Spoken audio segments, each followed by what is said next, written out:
Bismillahir-Rahmanir-Rahim. Assalamu alayka ya Rasul Khuda. Assalamu alayka ya Amir al-Mu'mineen. Assalamu alayka ya Bibi Fatimat al-Zahra. Assalamu alayka ya Imam Hassan ya Imam Hussein.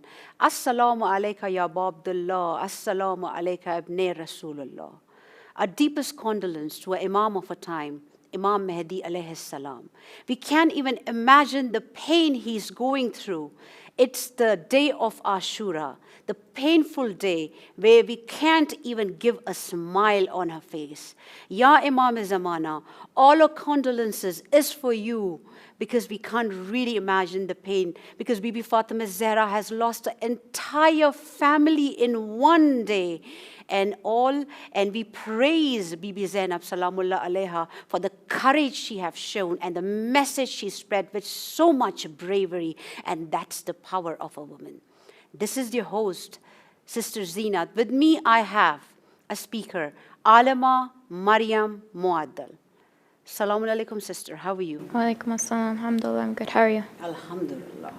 بسم الله الرحمن الرحيم رب اشرح لي صدري ويسر لي أمري واحلل عقدة من لساني يفقهوا قولي. السلام عليك يا أبا عبد الله.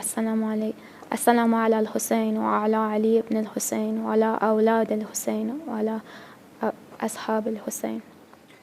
Sister, this is the most painful day, the day of Ashura, where every year when it comes, our heart breaks down into 1,000 pieces, and we will be discussing about Bibi Zainab Salamullah Alaiha and the power and the courage that she showed, and she changed the entire history and put the reality of Yazid, the way she put it down, showing us the example how a woman is supposed to live in the face of the oppressors. What did we learn from Bibi Zainab Salamullah Alaiha? So just to recap what we were talking about so far, we said that we see Zainab alayhi salam, she's helping her brother constantly during the time of the day of Ashura until the point where it gets to where Abu Abdullah alayhi salam, he's killed. And you see that there's a change in the way she has to act because her responsibility changes. Once Imam Hussein is killed, it's her responsibility to lead the caravan, lead the caravan of Imam Hussein alayhi salam, and to maneuver and deal with the ladies of the group and also the children, and as well deal with the enemy as well, and be able to handle them and trying to spread the message of Imam Hussein alayhi salam. So one thing we said that was that we see that she ended up being in this position where she had to show leadership. She was a leader. And we see that she takes a political stance against the tyrant of the time. But we see that she doesn't do this out of just wanting to be political or have a political role or try to achieve leadership. We see that her main identity was an abd, a servant of Allah subhanahu wa ta'ala. And so that's what was her pivot point. And that's with all of the Ahlul Bayt. Their first duty, their first and foremost duty, and their identity was being a servant to Allah subhanahu wa ta'ala. Now sometimes that falls under becoming a leadership, that your responsibility becomes to be a leader. And this is where we see Zainab alayhi salam fall into, where she has to step up to the plate and guide all the women in the caravan and the children and take a position, a stance against the tyrant. And I think that's really important for us to learn as a role model for women, is that sometimes we do have to take positions of leadership if it's called upon us, if it's if it's our duty. And we see that with Fatima al-Zahra alayhi salam. She also took that position when it was the time to do so.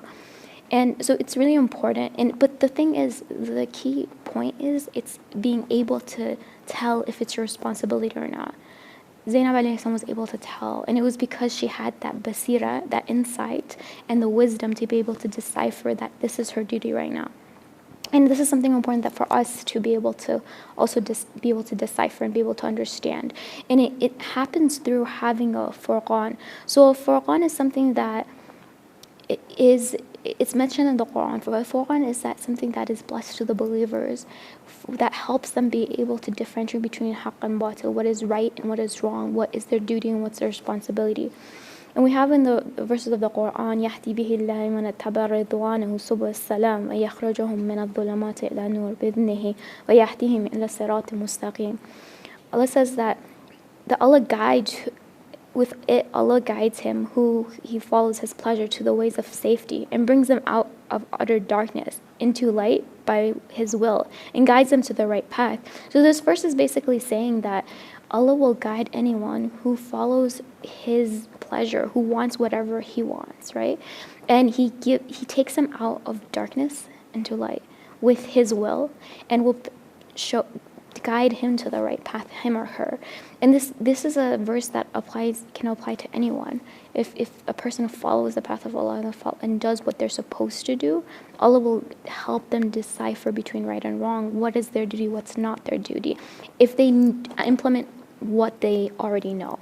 So wherever we are in terms of our understanding, our knowledge, if we apply that and do the best we can, that itself will get us closer to Allah, and Allah will give us more guidance. So it's just doing as what you can at the moment, and then asking Allah to guide you, and Allah will inshallah guide you more. So sometimes people will ask, or like, I don't know what my duty is. Well, do what you know right now, and then you will find out as time passes, and Allah guides you more, and you do what you can do. So that's important to learn from Bibi Zainab alayhi salam. And that's what she had. She had that light in her that guided her what to do. Same thing with Fatima Zahra, and same thing with all of the Ahl al-Bayt as well. So with that said, because today is the day of Ashura, I want to read some parts of the story. And this is some of the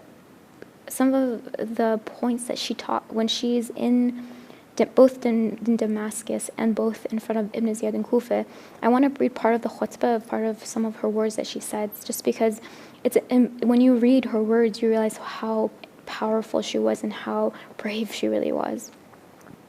So I'll just start. When Ibn Ziyad asked, "Have you seen what Allah has done to your brother and his Ahl al-Bayt?" she replies, "I did not see anything but beauty. They were people for whom Allah had written martyrdom and have reached their bliss." She also said, "Soon God will gather you together, then you will see who will be in trouble." Once they arrived in Damascus, the daughter of the prince of the believers, Zainab alayhi salam, no longer was able to bear the nonsense of what Yazid said. "Yazid, do you think of having narrowed the earth and heavens, leaving us with no alternatives? Do you think by dragging us as slaves from one place to another, we are humiliated before God and you are honored? Do you think your victory has increased your nobility with God?" Then she said, "Yazid, I swear by God that you have done nothing more than tore yourself into pieces.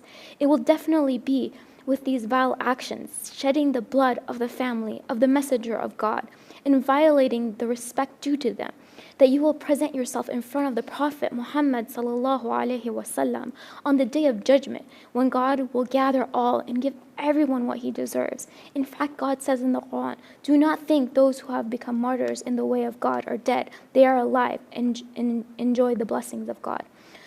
Soon, the one who deceived you and other people, Muawiyah, will realize what terrible punishment is up to oppressors, and who will be in the worst place and will have the weaker army.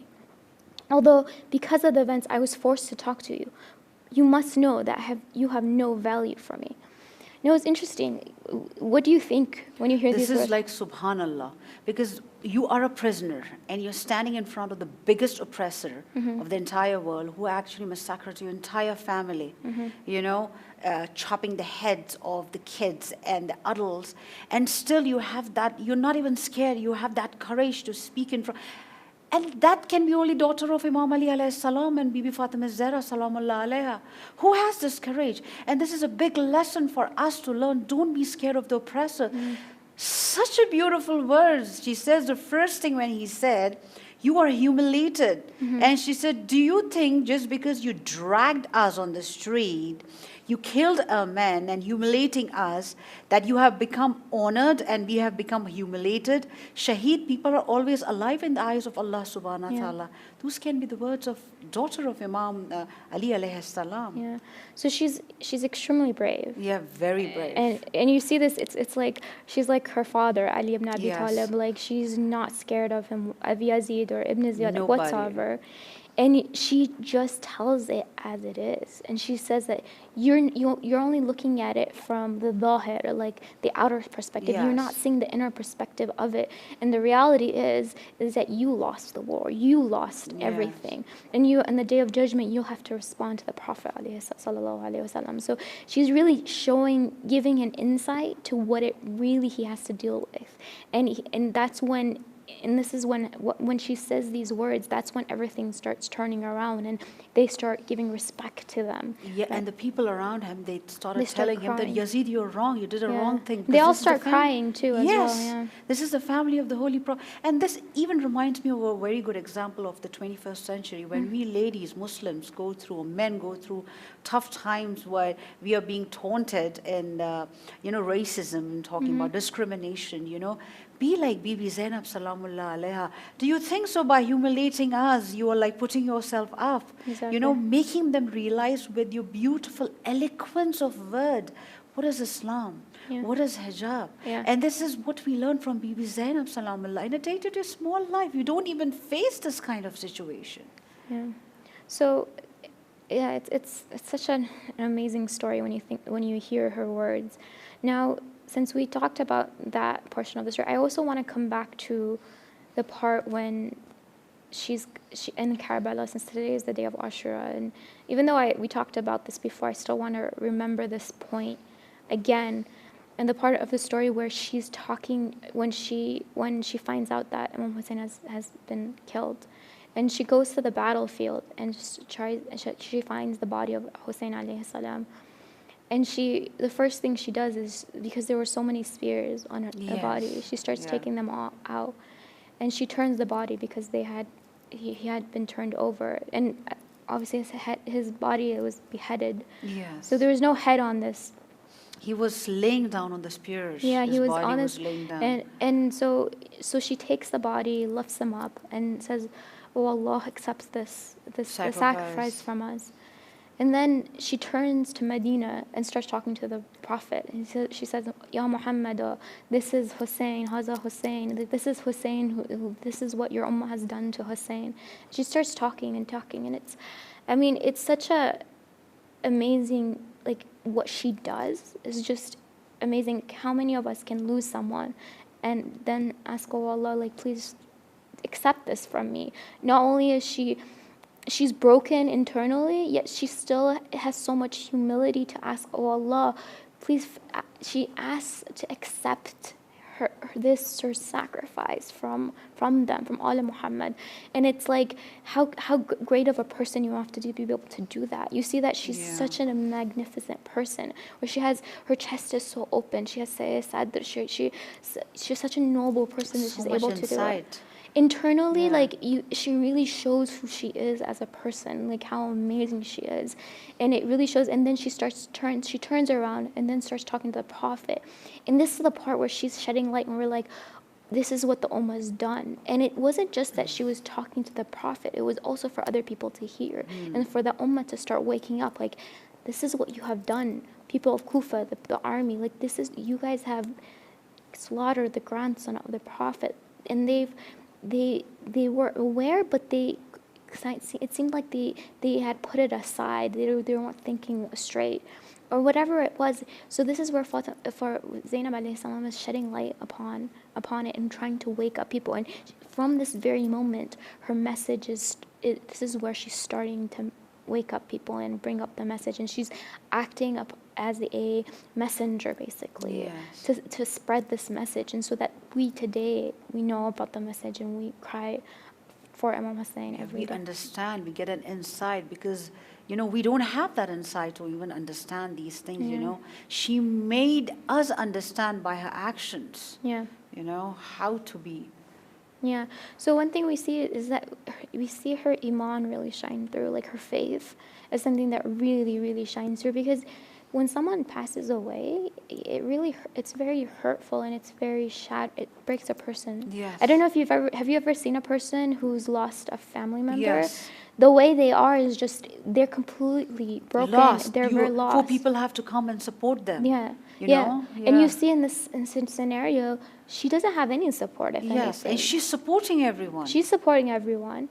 I mean, in the story, it's that Sakina comes and finds her there, and she asks Zainab, like, who is this? She doesn't even recognize that it's her father, right? So she asks us, who's this? And she tells her, like, this is Hussein. And so she starts also, like, I guess crying, or I don't know what she did, and then apparently the enemies come and they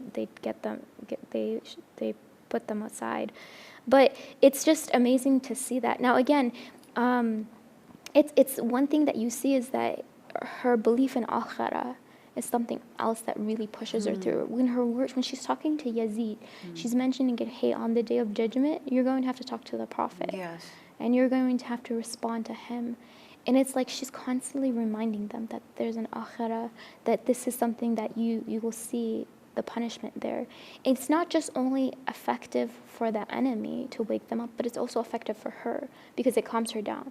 When you believe in the akhirah, when you believe that there is a judgment there, it calms you down. So like, for example, when my brother passed away, I remember I was very worried. I was like, what will happen to him? Will he end up in paradise? Will he end up hell? And I remember that it was funny because the next day after we had buried him, one of my close friends from Iran called me, and she said, yeah, they've seen dreams from him and that he's in paradise, and that just calmed me down so much. And knowing that your loved one is in paradise, that's just in peace. amazing. It's so peaceful. We had relatives who weren't so practicing and religious, and I remember them coming to our house and they were just screaming and crying, and my father had to go to our family member and just calm her down and tell her, look, he's in a good place, don't worry about her.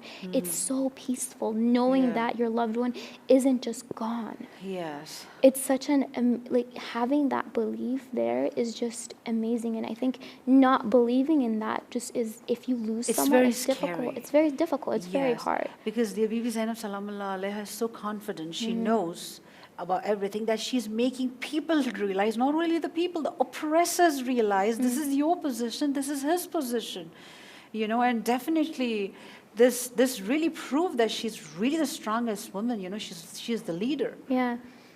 And in the story, it's interesting because we see that Bibi Zainab alayhi salam still would get up, and at night she still does the Salat al-Layl. She still continues with her prayers. She doesn't stop. She sits down, but it's because her back is bended. This is her also back is bended.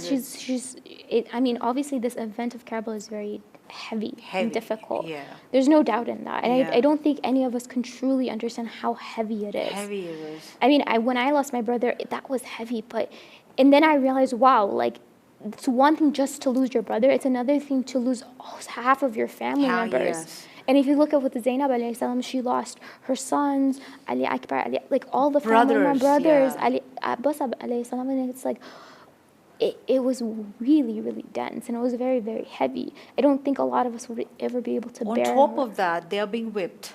And lack of food and water, and how they are tortured by the words, how they are made to walk, the physical torture, the mental torture, everything, but still she's so strong. Yeah, all of them. And it wasn't just Bibi Zainab alayhi salam, Sakina, all the women on the caravan were very strong. Very strong, Very strong. And you see that they're standing behind Zainab, and they're not backing down. When Zainab says something, they listen. Yeah. So they were very selfless as well. Yeah.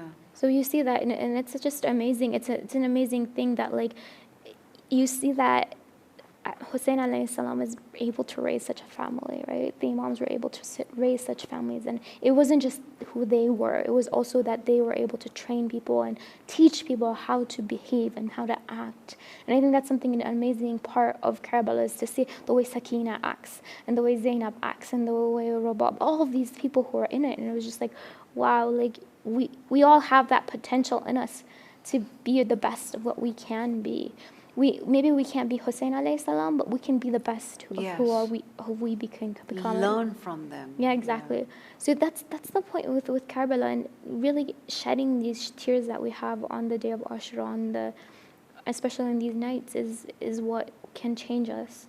These tears are the tears that will change who we are. Yes, we should learn. That's why we are here to learn that. What do you mean by Karbala? Yeah. What did we learn by Bibi Zainab salamullah alaiha? Because the tears is very important, definitely. This is the power. People think tears is a weakness. No, it's not the weakness. It's the power. But what the tears is teaching us, why we are crying, because we are learning about Karbala. We're getting close to Allah subhanahu wa ta'ala. We're getting close to the Imam of our time. See, the thing is with tears, it's interesting because in the West, it's usually seen as a weakness. Yes. But within an Islamic frame, it's not. It's not. It's not. If anything, it's powerful. These tears cleanses our soul. Yes. And now people might wonder, well, why is it so important? Why is there so much thawab and reward given to this tears? And it's because when you cry for Abu Abdullah, you're sad essentially for the event of Karbala, what's happening to the Imam. And so what ends up happening, unconsciously, your mind is thinking things. You are unconsciously, and you don't understand this, but you're like, oh, I wish I could help the Imam. I wish I was there with the Imam. I wish, right? We all wish that, right? We all wish that, oh, I wish I was with Abu Abdullah, because we love Abu Abdullah. We love him. We see him as a superhero, right? For little children, they say like Superman as their superhero, but within Shia Islam, Imam Hussein is our superhero, right? Because he saved humanity in a sense. He saved Islam. And we see him as someone we want to emulate. We want to follow his footsteps. And so when we have these feelings and we're like, we want this, subconsciously we're thinking these things without realizing it. And so it's putting us in a path toward getting closer to him and closer to Allah. And so it's changing our beliefs at the same time. And to be wanting to be a follower of Imam Hussein alayhi salam, and inshallah being a follower of Imam Mahdi, the Imam of our time, right? Because the Imams are just one light, essentially. It's not that Imam Hussein did one thing and Imam Mahdi did one thing. No, they're all in one path. One path, right? yeah. If it was opposite, where Imam Mahdi was in the place of Imam Hussein, he would act the same way that Abu Abdullah did. But again, being with Imam Mahdi, like the ladies of Karbala, we have to realize that this is our century. This is our age. Exactly. Imam Zamana belongs to our generation. Yeah. You know. So being with the Imam, we have to understand Bibi Zainab salamullah alaiha and Bibi Sakina salamullah alaiha and all the ladies and the kids, because this is going to make us strong, and this is going to connect us with the Imam of a time. Even though if Imam is not around us, somewhere when he comes, when his occurrence comes, inshallah, reappearance comes. So we have our own responsibilities to perform in this 21st century. And how is that going to be? It's just like going to be like Bibi Zainab salamullah alaiha. Exactly, exactly. One thing I just wanted to mention is about Sakina. I was reading something about her and I found it really interesting. And so apparently, I think it was, if I'm not mistaken, one of Imam Hassan's children asked for the hand of one of the daughters of Imam Hussein. And Imam Hussein says that, marry Fatima, don't marry Sakina.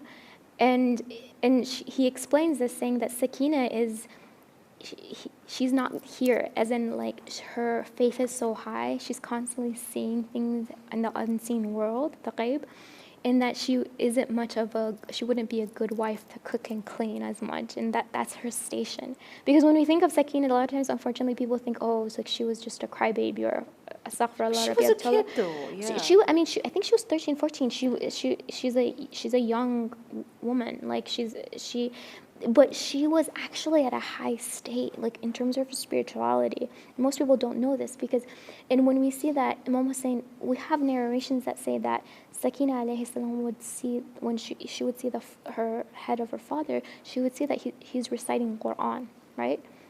And Ayatollah Jawadi Omni says that this isn't a physical seeing. This is a seeing with the heart. Yeah. That Bibi Sakina was able to see, meaning that, and to hear that, the recitation of her father when he's in that state of her, like it's just the head being on the spear or anywhere else she saw it, she was seeing this with her heart, and she was hearing her with her heart. Not everyone could understand what she was seeing. So on a station-wise, in terms of spirituality, she was at a high level. She was a scholar. She was an ulama, essentially. So it's important to understand, like, no, her understanding was at a higher level. She's an amazing person to aspire to. And that's why you see that she's still able to be strong. She helped Zainab alayhi salam in all portions of from the story, from being into Karbala, from going to Kufa to going to Damascus to Syria. She's constantly supporting Zainab alayhi salam and being there and being supportive. So I thought that was interesting. When I was looking up the story, I found that really interesting, because we usually don't talk about her that much, and it's interesting. And I think the point to take from her is that Imam Hussein, just as a side note, it's interesting to realize that Imam Hussein is kind of saying that, okay, it's important for people to get married, but compatibility is also important. Important, yeah. So even though like Sakina is a very amazing woman, but he doesn't encourage necessarily any guy to get married to her, because she might have her strengths and her weaknesses, and not every person might be a good fit for her. And I think that's really important, because unfortunately sometimes when I've seen when sisters say no to a brother, like for a good reason, for like compatibility issues, a lot of times they get shut down there, and like, why are you saying no? You should be saying yes. And it's like, well, if they're not compatible, the fact that she said no is a good thing. Yeah. Because personality is important. And I think it's something that I took from this story of Imam Hussein dealing with Sakina's khostigars, or they say rishta in Urdu. Yes, the marriage proposal. Marriage proposal.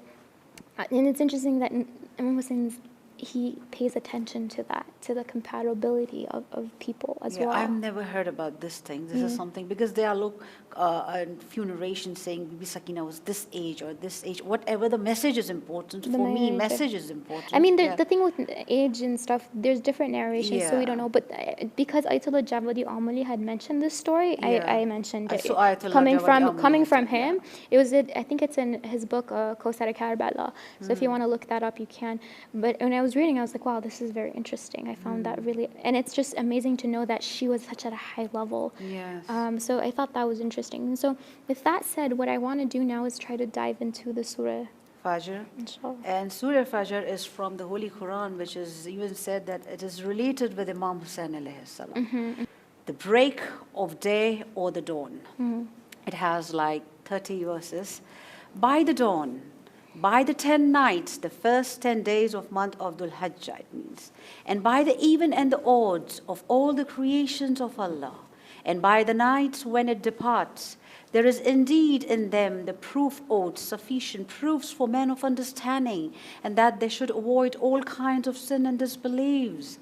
Did you, O Muhammad, not see though how your Lord dealt with Ad people, the people of Ad, who were very tall like lofty pillars and strong, the like of which were not created in the land, and with Thamud people, who cut out rocks in the valley to make dwellings, and with Pharaoh, who had pegs, who used to torture men by binding them to pegs, who did transgress beyond bourne in the land in the disobedience of Allah subhanahu wa ta'ala, and made therein much mischief.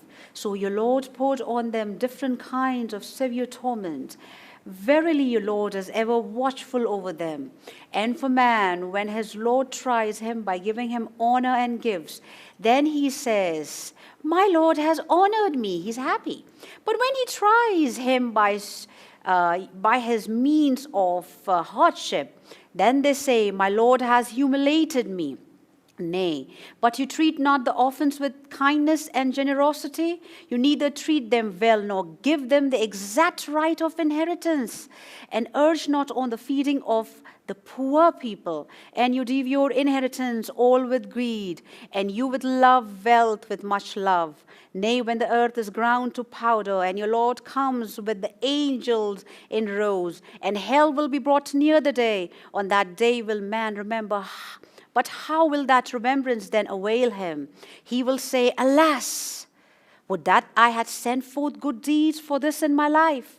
So on that day, none will punish as he will punish, and none will bend and he will bend. It will be said to the pious, O you, the one in complete rest and satisfaction, come back to your Lord, well pleased yourself and well pleasing unto him. Enter you then among my honored slaves, and enter you my paradise. This is the meaning of 30 verses. It was so beautiful. When I was reading out, I was certainly enjoying that, how Allah subhanahu wa ta'ala spoke about you people who have been oppressors on the earth. On the hereafter, you won't be able to do anything because I am going to be punishing you, and you will be regretful of all your transgressions you did. Very beautiful. Now again, because we will definitely go along continuing this episode, the next one talking about how is this connected to Imam Hussain alayhi salam. The name Imam Hussain is not mentioned, right? But you see there is a connection, right? Oppression, Yazid is also not mentioned, but he talks about oppressors in general. So this meaning would be very interesting when you start talking about it. Definitely in the next episode, the beautiful meaning of Surah Fajr, which is from the Holy Quran, which is connection to Imam Hussain alayhi salam for all the brothers, Sunni brothers and Sunni sisters, and all the mankind, all the Muslims. So we have to understand this very carefully. So, sister, thank you so much for being part of the show. The explanation of Bibi Zainab Salamullah alaiha was really, very beautiful, because the power of the woman should be understood by everyone, because we are inshallah, the companions of Imam Zamana, the savior which the entire world is waiting. Not even us, the Christians are waiting, the Jews is waiting, Hindus are waiting, everyone is waiting. So as a woman, we have to understand the role played by Bibi Zainab Salamullah alaiha, so that we can understand when Imam comes or before he comes, how to prepare ourselves and how to be with the Imam of the time. And thank you everyone for being with us, for being part of the show. Stay tuned for another episode. Until then, Assalamu alaikum wa rahmatullahi wa barakatuh.